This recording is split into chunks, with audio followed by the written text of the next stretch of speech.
G'day guys, Aussie FIFA HD and welcome back to yet another FIFA 21 tutorial on the channel. Today we are learning how you guys can take goal kicks and maintain possession every single time without calling a man short and basically taking forever to do a goal kick, because I honestly sometimes just cannot.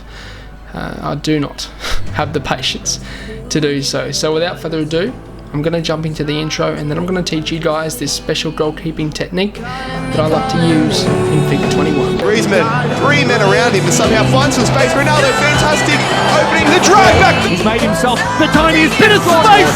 Almost feels like a bit of a taunt. Didn't really go for it. Oh! The display there is absolutely ridiculous. Elastico on the goal line. On the goal line, the finest. We talked about Aussie FIFA. He's not here to make up the numbers.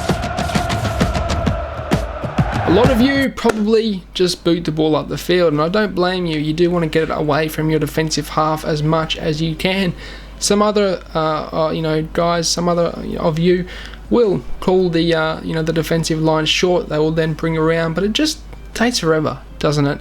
One goalkeeping technique that I always use and find is very effective is basically using my left and right back when they're up the pitch.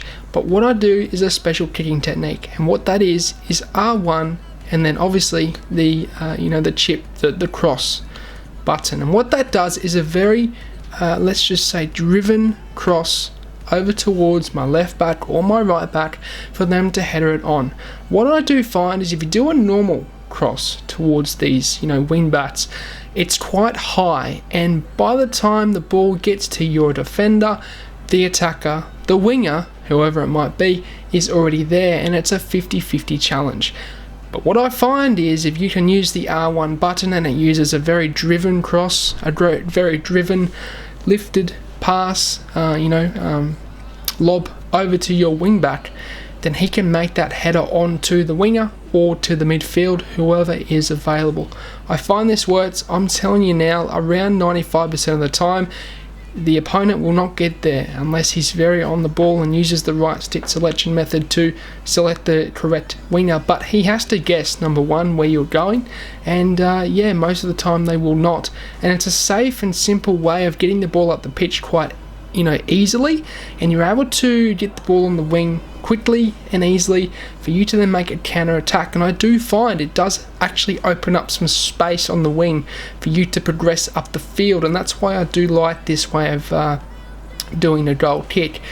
And you can choose either way. It doesn't matter where the goal kick is positioned, whether it's on the left or the right. You can choose either wing back, and basically they will receive the ball quite easily. And lads, that's how I do goal kicks. I hope you guys find this useful. It's a very, very good way of taking goal kicks and maintaining possession. And for me, as a possession style player, I certainly do look to try and keep the ball as much as I can. But that's going to signal the end of the episode. I hope you guys enjoyed it. Smash a like, drop a sub, and follow me on Twitter. All links, lads, are in the description down below. But as always, I hope you guys have a good day. I'm out. Sayonara, au revoir, and goodbye.